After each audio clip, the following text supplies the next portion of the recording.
Muy buenas tardes, muy buenos días, según estén ubicados, y les doy la bienvenida a este live stream que vamos a hacer hoy. El tema de hoy va a ser hambre, eh, inseguridad alimentaria y política, eh, que es un tema que, bueno, que a mí me interesa bastante, bueno, porque la persona además quien, que nos va a acompañar hoy para hablar de este tema es persona que, entre muchas otras cosas, es mi madre, la doctora Marianela Herrera. Es médico nutricionista y especialista en políticas públicas, además profesora de la Universidad de Framingham, profesora también de la Universidad de Simmons, ambas en Massachusetts, y bueno, también ha sido eh, profesora en la Universidad Central. A mí me interesa mucho el tema de la vinculación del hambre, la inseguridad alimentaria con la política, porque, bueno, creo que no solamente en Venezuela, sino en todo el mundo, sabemos que un ganadero, pequeño agricultor, es prácticamente una labor titánica, eh, y sin embargo están ahí alimentando a su país, a su comunidad, a su continente, y entonces, bueno, ya sea que estemos hablando de Venezuela, una situación un poco más complicada, ya sea en España y en Francia, cuando hemos visto esas tractoradas por parte de los agricultores, pues creo que es muy interesante abordar este tema que es universal. Entonces, gracias por acompañarnos, doctora Marianela Herrera. Bueno, gracias Gustavo por invitarme a compartir este tema que además es muy pertinente porque estamos con el boletín, el reporte de FAO 2025 que trae toda la información de lo ocurrido en el 2024 en el mundo, ¿verdad? Es el reporte de seguridad alimentaria global. Pero además nosotros hemos visto el desarrollo de algunos acontecimientos en el mundo que nos llevan y nos obligan a reflexionar sobre el tema del hambre y la inseguridad alimentaria. Yo creo que es importante explicarle a la gente la diferencia entre hambre e inseguridad alimentaria. Lo primero es que la inseguridad alimentaria responde a los obstáculos, ¿verdad?, que tiene una persona o una familia o una comunidad para acceder a alimentos, para adquirirlos, o cuando hay fallas en la disponibilidad de los alimentos, o cuando hay problemas para la utilización de los alimentos. Es decir, cuando tú tienes alimentos y no los puedes utilizar porque no tienes gas, no tienes electricidad, no tienes agua y no puedes cocinar, bueno, tú te quedas con tu paquete de arroz crudo que no puedes hacer mucho con eso, ¿verdad? Entonces tú no te puedes alimentar.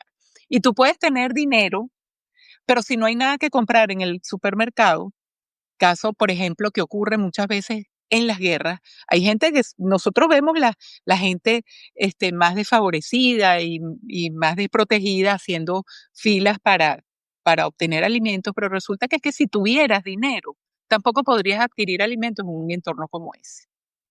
Y lo otro es cuando hay alimentos, pero tú no tienes manera de adquirirlo. Caso venezolano, los alimentos son extremadamente costosos y la gente no tiene el poder adquisitivo para ir a un automercado y entonces obtener los alimentos que le van a permitir tener una dieta variada, una dieta con suficientes nutrientes para que se cumplan todas las funciones del organismo, ¿verdad? Y entonces vemos como por diferentes vías podemos llegar a tener inseguridad alimentaria, que es distinto que hambre. Hambre es la sensación física desagradable en el cuerpo. Y nosotros podemos decir, bueno, comimos a las 6 de la mañana y son las 1 de la tarde y no hemos comido nada. Tenemos como una sensación aquí en la boca del estómago que dice, "Ih, no has comido, hay que comer", ¿verdad?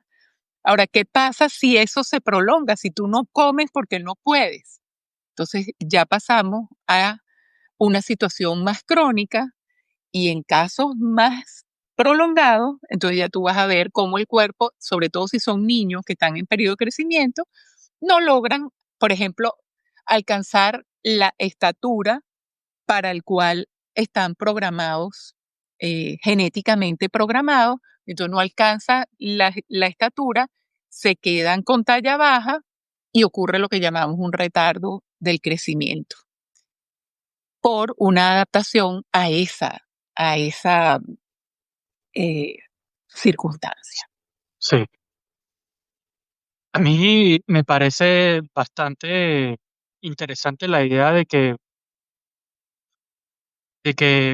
los países en general siempre estén luchando, o sea, estén en esa lucha de darle más de comer o darle de comer a sus ciudadanos y que esa comida venga desde adentro, como una especie sí, de pugna por estar así independientemente estratégico. Y claro, desde un punto de vista económico, bueno, uno lo piensa así como que, bueno, hay trabajo, pero ¿se te ocurre alguna otra razón por la que los ciudadanos de un país deban comer lo que se produce dentro del país? Bueno, es que fíjate, las razones por la y esa es una pregunta bien interesante, porque claro, nosotros si vemos con objetividad los eventos de alimentarios, nosotros vamos a encontrar que como seres humanos nosotros venimos desde un inicio donde éramos recolectores y cazadores. Recolectores, cazadores y pescadores. En el mundo superpoblado que tenemos hoy en día, eso no aplica más. Hay un mercado de alimentos, hay países que son más eficientes produciendo unos alimentos que otros, y entonces ahí ha llegado como el equilibrio entre, bueno, eh, en América del Sur el trigo no se ha dado tan bien, excepto en países como Argentina, que son grandes productores de trigo, pero por ejemplo en Venezuela, nosotros no nos hemos destacado nunca por ser grandes productores de trigo. Nosotros estamos más bien del lado del maíz. Entonces, por supuesto, en un mundo tan complicado como el que tenemos ahorita, donde el escenario es tan difícil, porque tenemos cambios climáticos, tenemos guerras, por ejemplo, que han comprometido los mercados mundiales de alimentos, la guerra de Ucrania y Rusia, que afectó a grandes productores de trigo y que todavía tienen de alguna manera desestabilizado ese mercado mundial de trigo. Y recordemos que el pan es importante para gran parte del mundo, ¿no? Entonces, ¿qué pasa? Volver a las despensas locales, volver a la alimentación propia de cada país, tiene bastante sentido en términos de que primero, puedes conseguir alimentos. Segundo, puedes obtener más variedad en la dieta. Y eso es una característica fundamental que se ha ido perdiendo a lo largo de los años. Se ha ido perdiendo sí, hay pilares fundamentales para clasificar lo que es una dieta adecuada, que es la variedad de la dieta, la suficiencia, porque no me sirve comerme un granito de arroz, yo me tengo que comer una porción suficiente de proteínas, de carbohidratos, de grasas, de frutas, de vegetales. Entonces, que sea suficiente es importante y que haya un balance entre todos los componentes de esa dieta.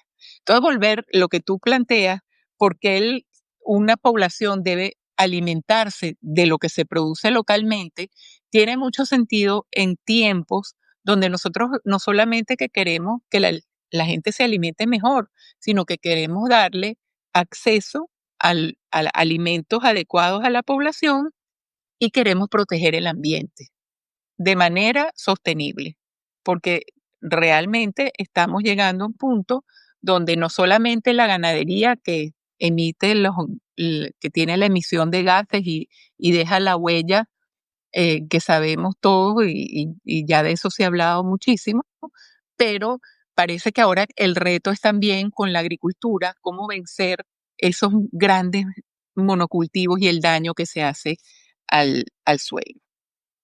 Claro. Es que fíjate, yo cuando pienso en ganadería local, de producción de alimentos de forma local, pienso, por ejemplo, también en los casos como Holanda, en los que, bueno, los ganaderos hicieron sus tractoradas, se manifestaron porque iba a haber un impuesto en contra del nitrógeno. por todos los, bueno, los gases que produce el ganado. Pero resulta y acontece que eso también tiene una consecuencia negativa, por así decirlo, que es, bueno, que se encarecen los alimentos en el mercado global, porque entonces Holanda, siendo un país rico, eh, pues agarra y dice, bueno, en vez de comerme yo lo que lo que produzco, voy a ir al mercado global a competir por alimentos y entonces, bueno, pueden subir los precios o aquellos países que están muy necesitados o que tienen inseguridad alimentaria, que vienen de esas situaciones, que son vulnerables, además, bueno, van a tener que competir contra un país más contra que no va a producir Claro, lo que produce. claro. Esa era un poco la visión que hay, que había en cuanto a la situación de allí. Y luego, por otro lado, me parece muy interesante que las formas en las que conseguimos alimentos suele también tener eh, lo que los economistas llaman una falla de mercado. Una falla de mercado es que, bueno, cuando una industria no puede darle, o sea, crea una consecuencia negativa para la sociedad sin quererlo o no hay forma de evitarlo. Esta falla de mercado suele ocurrir que, bueno, que los agricultores le venden a grandes de cadenas de supermercados y a condiciones muy favorables al supermercado, es decir, pagan con mucho tiempo eh, la financiación en la que incurren las cadenas con respecto a sus proveedores en un periodo bastante largo, puede ser 3 meses, 6 meses. Entonces, eh, quería saber si tienes alguna opinión sobre qué mecanismos se han hecho en el mundo para darle mayor independencia a los ganaderos, a los agricultores, a los pequeños agricultores.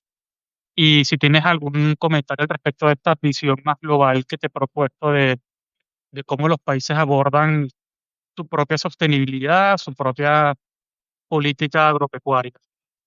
Bueno, fíjate, eso es bien complicado en el mundo actual, porque nosotros aquí estamos viendo las múltiples dimensiones que hay que contemplar e incorporar para lograr de alguna manera una estabilidad en la alimentación de los ciudadanos del mundo. Fíjate tú que en el reporte recién publicado de FAO tenemos que 2.3 billones de personas estuvieron expuestas a inseguridad alimentaria severa o moderada el año pasado. Eso ya te dice el reto que hay que asumir. Entonces, ciertamente, cuando tú tienes la idea, bueno, ¿cómo lo voy a hacer? ¿Cómo hago para que los pequeños agricultores realmente puedan hacer su trabajo, puedan ser eficientes y puedan promover la alimentación de las comunidades? Pero al revés, pero también tengo que pensar en cómo recuperar, por ejemplo, nutricionalmente al todo el montón de personas, que es un número muy grande de personas hoy en día, que necesitan recuperación nutricional, porque han estado expuestos a cambios climáticos, a desastres naturales y a conflictos armados. Los conflictos armados ya los tenemos, ya sabemos dónde estamos en el mundo parados. En el Medio Oriente hay un grave conflicto. Tenemos todavía, ya hablamos poco del conflicto en Siria, pero en Siria han habido eventos importantes. Recientemente hubo unos eventos de violencia en Haití que además han resultado en emergencias humanitarias. Tenemos la emergencia humanitaria compleja de Venezuela. Tenemos la, la, ya el conflicto prolongado de Rusia y de Ucrania. ¿Cómo le decimos entonces a los productores y a los ganaderos y a los agricultores? Bueno, ustedes tienen que seguir produciendo y tenemos que hacer que esto funcione para cada país, pero además tenemos que hacer que esto funcione para el mundo. Iniciativas han existido muchísimas, unas muy controversiales como el Food for Work, iniciado hace más de varias décadas, que era, los organismos internacionales promovían el intercambio de trabajo justamente por insumos, bien sea o para cultivar o para comer, ¿no? Después tenemos los programas de agricultura y género en comunidades donde las agricultoras son mujeres, entonces se fomentó ese trabajo, ¿verdad? Y se les dio campo para que las mujeres pudieran ser más eficientes y ser más autónomas y tener más control sobre sus propios ingresos, porque una vez que pasamos el tema económico más superficial, vamos a ver, por ejemplo, dependiendo de cada cultura, ¿quién controla qué? Las mujeres realmente controlan los ingresos que están produciendo, no necesariamente, no en todas partes, pero también se ha notado, por ejemplo, y esto es interesante, que cuando se hacen los programas de agricultura familiar, de agricultura de género, que empoderan a las madres de familia, entonces mejora el estado nutricional de los niños.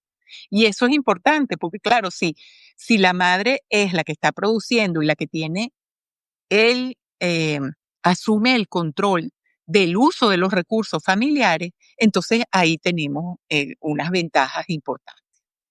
¿Qué pasa ahorita? Bueno, que tenemos el reto a nivel mundial de todo lo que está ocurriendo. Tenemos los conflictos armados, tenemos los desastres naturales.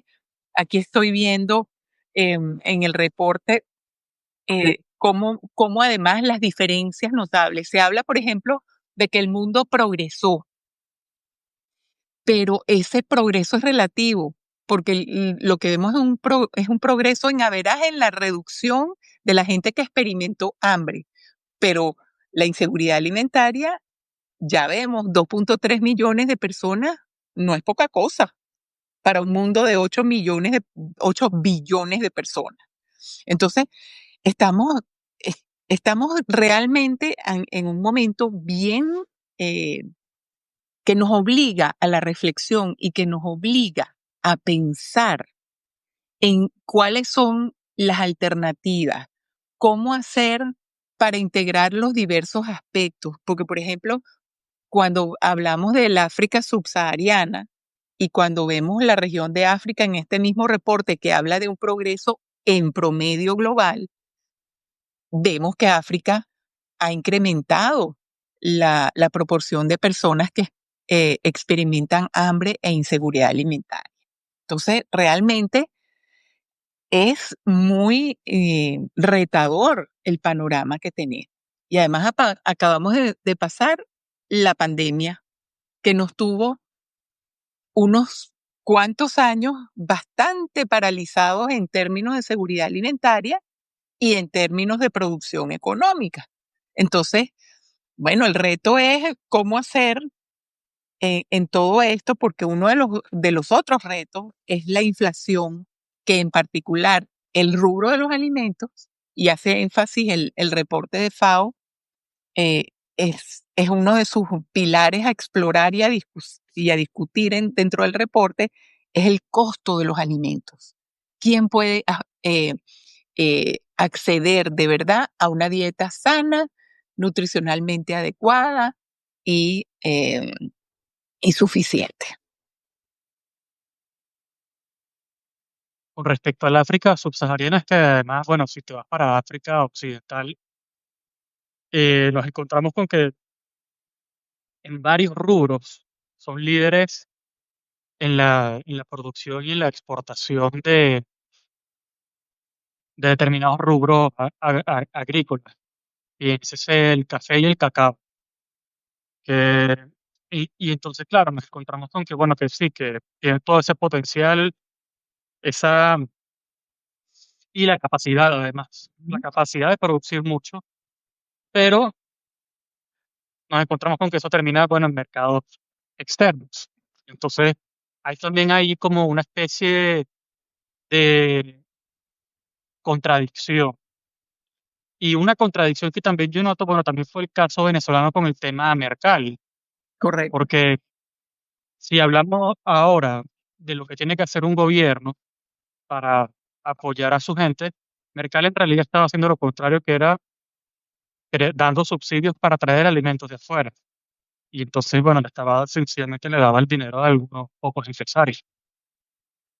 Pero si ese dinero se hubiese puesto, no sé, en manos de los pequeños agricultores para que produzcan y tal, y ya que ello termine a un precio razonable en el mercado y también a un precio con condiciones que sean mejores para los agricultores, o sea, las condiciones de pago, pues mira, ya estamos hablando de otra cosa. Entonces, tenemos por un lado eso que vivimos en Venezuela, que fue el Mercal, que fue una política alimentaria, digamos, al revés, volteada. Y luego también tenemos por otro lado una cosa que también genera ciertos imbalances en el mundo, que son los subsidios alimentarios de Estados Unidos, o sea, los subsidios a las exportaciones agrícolas de Estados Unidos. Y entonces, bueno, países les resulta muy difícil competir en esto. Hablamos de, bueno, países de centro, de las Américas, el Caribe. ¿Tienes alguna opinión al respecto de cómo estas cosas, eh, la acción de un gobierno debe, digamos, atendernos, atender dos tipos de público en realidad? Es la persona, el ciudadano que compra los alimentos, pero también es la capacidad productiva del país. Claro, fíjate que eso que estás diciendo y el ejemplo de Mercal es muy válido, porque allí vemos cómo, o sea, cuando uno tiene, cuando uno se involucra en el diseño y de políticas públicas y de programas públicos, pues uno tiene que hacer una planificación, una organización acorde a las necesidades de la población. Nunca vimos en Mercal, ni en Pedeval, ni ahora con lo que existe, que es el CLAP, nunca hemos visto una evaluación y un entendimiento de las verdaderas necesidades de la población venezolana desde el punto de vista nutricional. Es decir, cuando tú planificas una política de subsidio de alimentos, tú tienes que tener una meta. Bueno, le voy a dar la mitad de las calorías a través de este programa. Y esas calorías, además, tienen que incluir tanto de calcio porque la población venezolana está con déficit de calcio.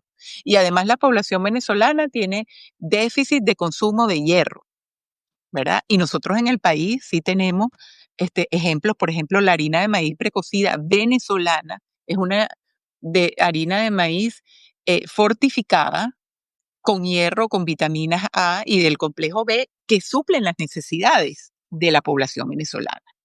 Pero en estos programas nunca vimos una planificación acorde a las necesidades nutricionales y alimentarias de la población. Entonces, ha quedado un poco como en el desdibujo de lo que es un programa de alimentación. No solamente eso, sino que en la implementación de ese programa tampoco se ha hecho un seguimiento de quién es tu beneficiario. ¿Quién es tu beneficiario? ¿Cuáles son los diabéticos? ¿Cuáles son los hipertensos? Estamos realmente llegando a donde queremos llegar. Estamos repartiendo demasiado arroz a un diabético, por ejemplo. Estamos dándole Claro, arroz y pasta, que es lo único que está llegando a, a ese, a ese, a ese beneficiario. Nunca ha habido una aproximación desde desde los pilares fundamentales de evaluación de política pública. Y ahí, pues vienen entonces estas fallas. Trajimos en el año 2000, creo que fue el año 2011, 2012, no sé cuántas toneladas de alimentos que terminaron pudriéndose, que fue el denominado efecto llamado pudreval, pero eran, fíjate tú lo contradictorio, entraron esas calorías y entraron esos alimentos, entonces la disponibilidad calórica para construir los indicadores de disponibilidad de alimentos estuvieron completamente distorsionados, porque cuando tú evalúas también una de las maneras de evaluar la situación alimentaria y nutricional de un país es evaluar el número de calorías disponibles. Cuando ese número de calorías es suficiente por per cápita, por cada persona, entonces tú puedes decir, bueno, no hay tanta, puede uno predecir que no debería haber desnutrición en el país. Sin embargo, eh, cuando uno, viendo hacia atrás, encuentra lo que sucedió en ese momento, bueno, es como que si yo pongo aquí una caja de chocolate y asumo que como yo estoy hablando contigo y estoy compartiendo, entonces tú te comiste la mitad de los chocolates y yo la mitad, pero a lo mejor los chocolates los boté para la basura, me los comí todos yo o tú te los comiste todos y estamos, desvirtuando lo que ocurrió allí. Un poco lo que allí pasó. Entonces, claro, la función de un gobierno es implementar programas y políticas que verdaderamente vayan acorde a las necesidades de la población. Porque cuando estamos trabajando acorde a las necesidades de la población, primero que vamos a tener un punto de inicio y un punto de referencia. Y vamos a tener cómo evaluar las acciones que han seguido a continuación. Y eso, lamentablemente, nunca ha ocurrido con una política alimentaria en los últimos tiempos en Venezuela. Claro, sí. A ver, el caso del mercado para mí es una cosa que a mí o sea, es como que sirve para señalar, mira, esto lo hiciste mal, esto no lo hiciste bien, y señalar, o sea, la verdad que fue una política que merece, desde, desde ese punto de vista, desde la crítica, es muy interesante.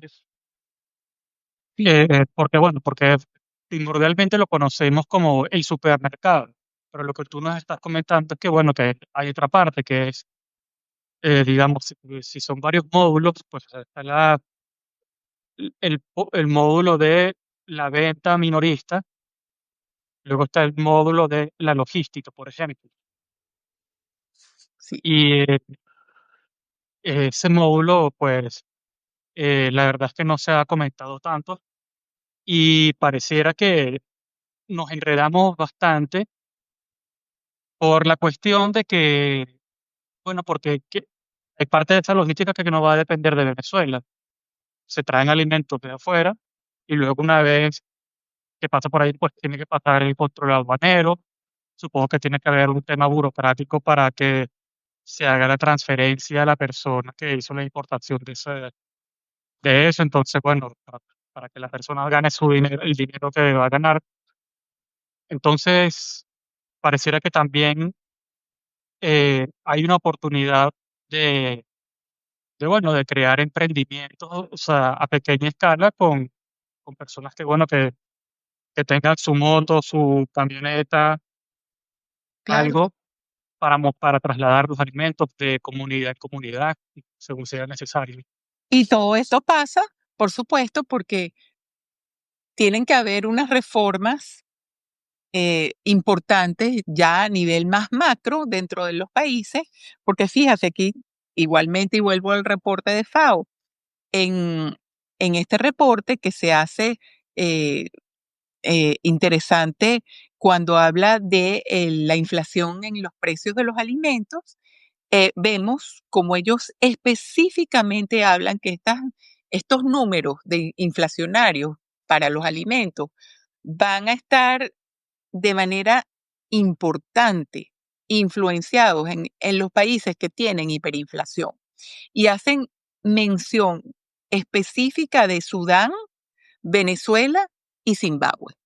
Entonces, por supuesto, si ya el contexto económico, el macro del país está impactado y entonces tienes unos problemas que, tú puedes tener una camioneta, puedes tener una moto, puedes tener un transporte, pero entonces no tienes gasolina, entonces no puedes transportar los alimentos. Entonces no tienes quien te compre porque no hay movimiento económico. Y por eso es que muchas veces las transferencias en dinero ayudan muchísimo, ¿verdad? En este tipo de economías, que tienen estos vuelcos económicos, ¿verdad? Y es para ayudar a echar a andar esa rueda y darle a la gente, bueno, te doy un cupón de alimentación para que vayas, compres alimentos, ¿verdad? Sí, y ahí entramos en los programas condicionados si llevas al niño al colegio. Tú llevas al niño al colegio y a final de mes tienes tus cupones de alimentación, tienes tu dinero para que puedas acceder a los alimentos para que tu hijo esté bien alimentado y pueda atender su escuela, ¿ok? Entonces, y han sido, fíjate, el programa mexicano Progresa, que lamentablemente también fue eliminado últimamente, tenía un gran componente de este tipo, pues. Tenía un gran componente de transferencias monetarias, transferencias condicionadas para que la gente, por ejemplo, las mujeres embarazadas tenían que asistir a tantos números de controles y después recibían el beneficio. Los niños tenían que atender al colegio todos los días, entonces se le daba el almuerzo, se le daba este complemento en dinero a la madre o a la familia, ¿no? Entonces, bueno, vemos que sí hay maneras de generar eh, programas, pero que también son múltiples dimensiones que tienen que coexistir para echar a andar esa rueda, que es al final la alimentación y la nutrición. Claro, sí, además que, eh, bueno, ya que se habla de escuelas y tal, pues es que es otro componente que yo me imaginaba, ¿no? Para que un programa como este fuese exitoso, pues tendría que ser el de la educación. Claro, Educación para los agricultores, para los ciudadanos que se quieren alimentar bien, e incluso también la capacidad de que los agricultores y ganaderos le vendan a las escuelas para que tengan su programa de alimentación escolar lo más sano posible claro, y que venga, bueno, de, de un sitio cercano a la localidad, por ejemplo. Y bueno, es una excelente oportunidad para reseñar, bueno, cómo se producen estas cosas, de enseñarle a los niños, bueno, de dónde viene aquello que comes, todo lo que ha tenido que pasar. Bueno, es algo interesante, pero que también es algo, una visión que también le permite a los pequeños agricultores acceder a recursos que seguramente van a ser valiosos, porque uno asume que en determinadas comunidades vulnerables el agricultor necesita, bueno, cierta, lo que llaman en inglés, ser alfabetismo financiero, sí, por ejemplo, eh, o que se le enseñen las mejores prácticas para producir más en menor tiempo, eh, y que respete el suelo también. Eh, que se, claro, que se divulguen recetas que vayan en concordancia con la cultura. Y todo esto es como que, bueno, de alguna, o sea, el tema de la alimentación no puede ser abordado tan a la ligera y no puede ser así como que, bueno, abro la billetera, abro la chequera y digo, bueno, resuélvase esto y bueno, y se trae la comida desde fuera.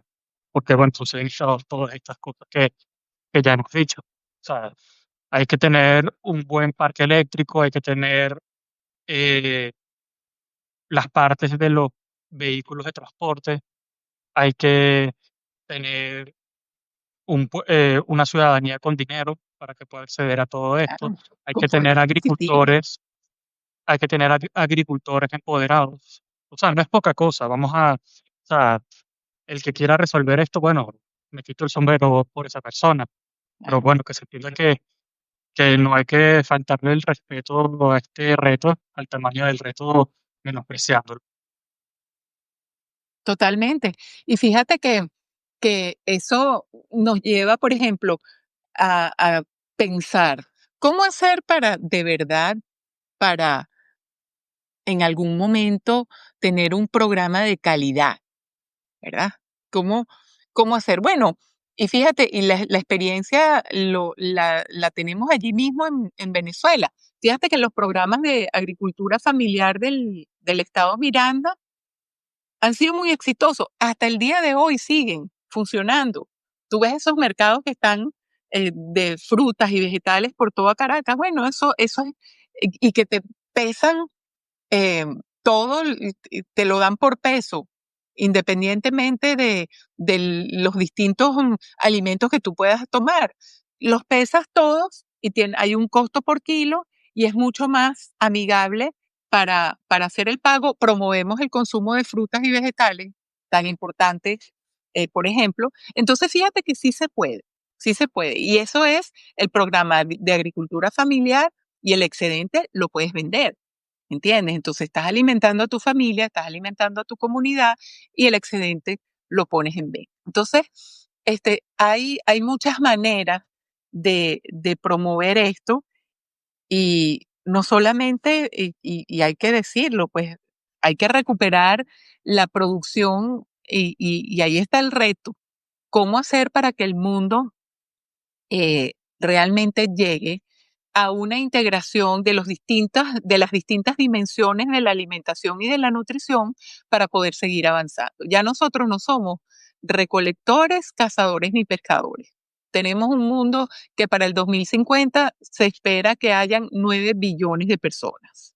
O sea, un mundo superpoblado, con unos retos de cambio climático, con unos retos de alimentar a todos esos millones de personas, de los cuales más o menos el 10 al 15% viven en pobreza. Muchas de estas personas también no tienen acceso ni al agua ni al saneamiento que debería existir. Eso también impacta el estado nutricional de las personas.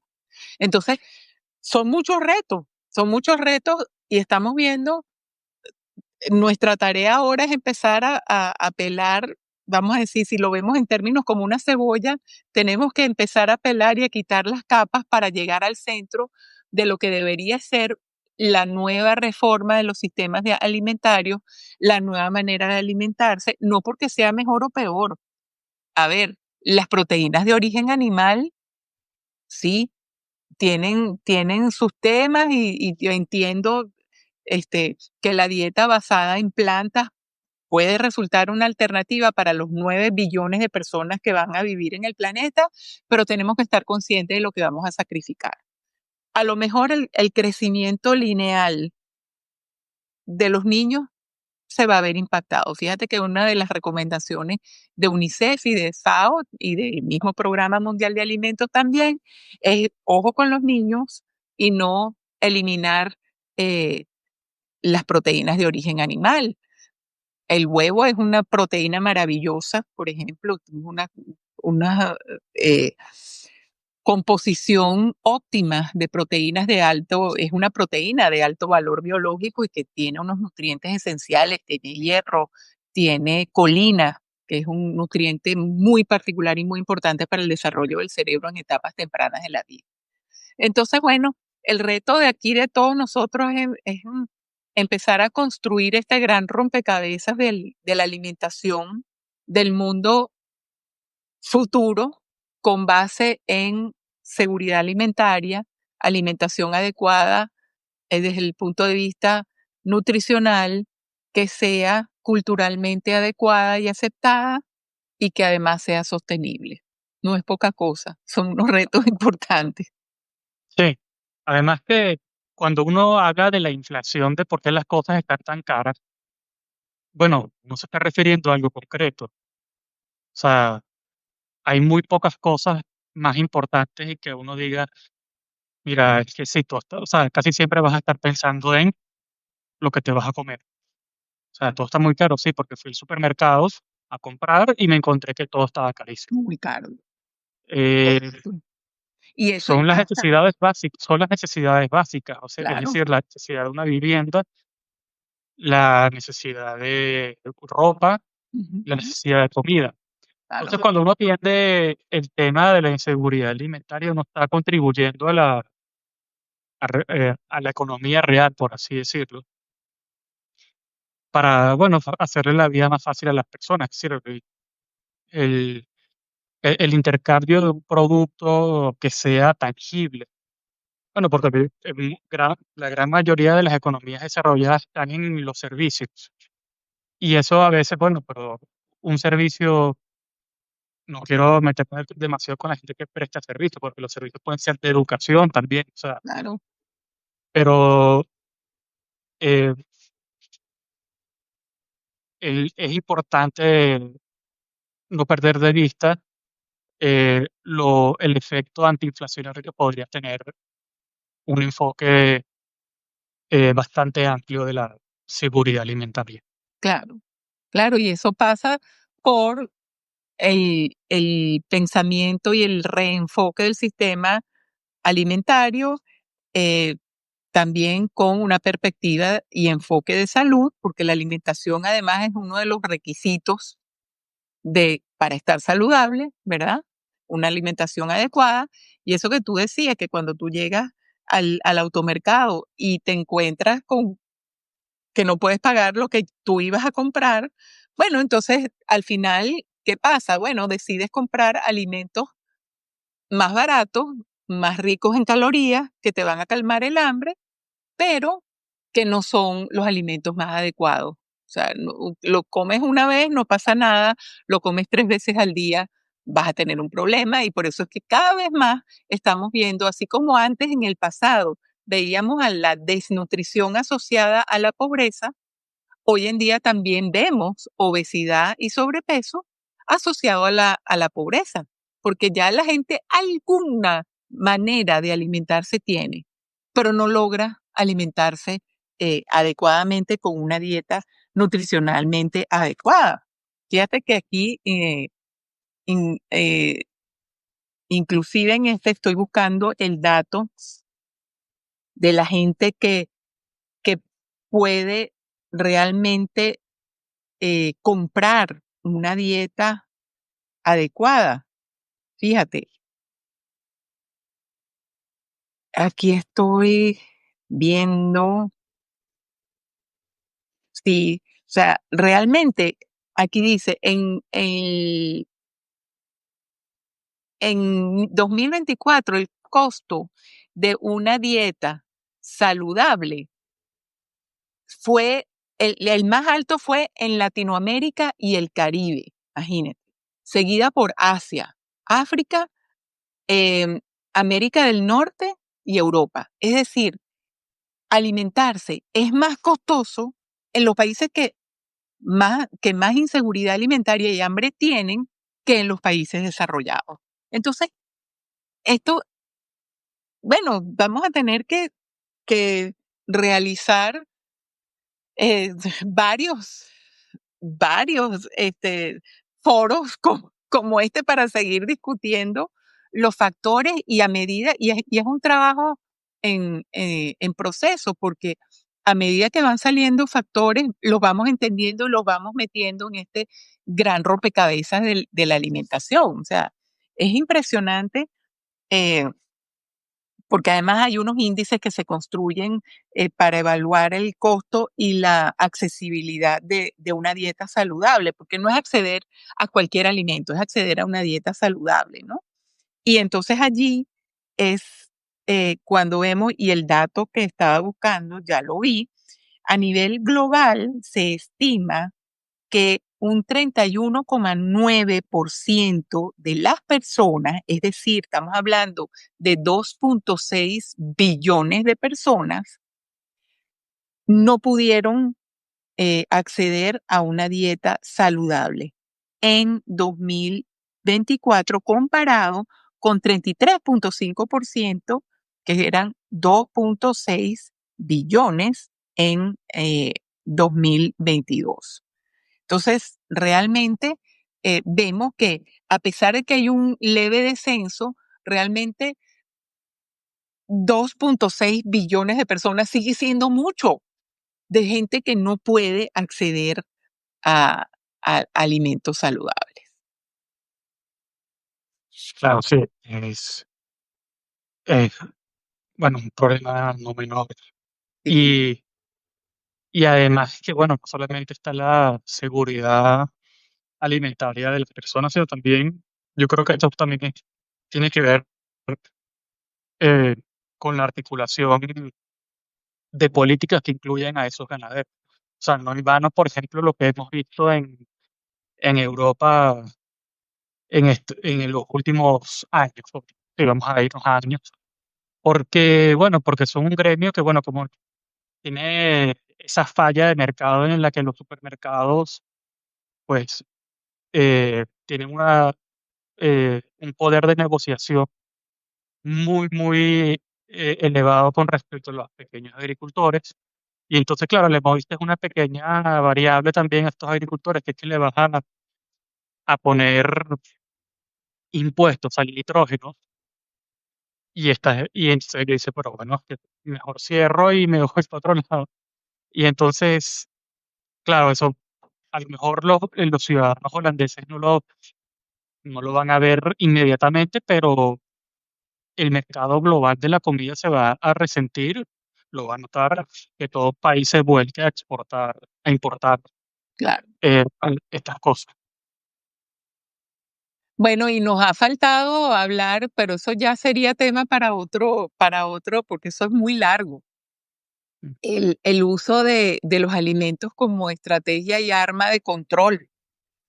Sí, Entonces, porque eso, a ver, una bueno, de las cosas que suscitan mayor control en el mundo político puede ser, bueno, sí, controlar la distribución de alimentos y de las finanzas. Y se me ocurren pocas cosas más importantes. Y bueno, y la política de energética también. Y al final todo va de la mano. todo va de la mano. Pero yo creo que eso nos da también para otro espacio, porque eso tiene mucho para conversar. El caso es que el gobierno, o sea, si los seres humanos nos damos un gobierno, un estado, pues hay que hacerlo entendiendo que, bueno, que por algo lo hacemos. Y entonces hay que usar las instituciones del estado, de un gobierno para, bueno, cambiar las cosas a nuestro favor, a favor de, bueno, que las grandes mayorías pueden alimentarse.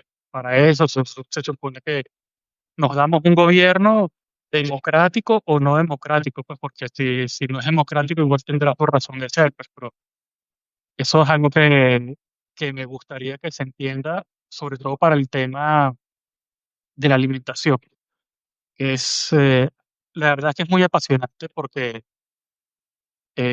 bueno, la gente necesita alimentarse y los que, desde mi punto de vista, uno de los grandes protagonistas son los pequeños agricultores, es decir, cuidar de los pequeños agricultores es cuidar de- del país en el que uno vive, idea que me parece bastante bonita. Así es. Pues bueno, hemos llegado al final de este live stream. En las siguientes oportunidades los voy en las que me vaya acoplando a hacer esto, pues los voy a invitar también a que hagan sus preguntas sobre el tema y bueno, también abierto a sugerencias. Entonces, los dejo hasta acá. Aquí llegamos.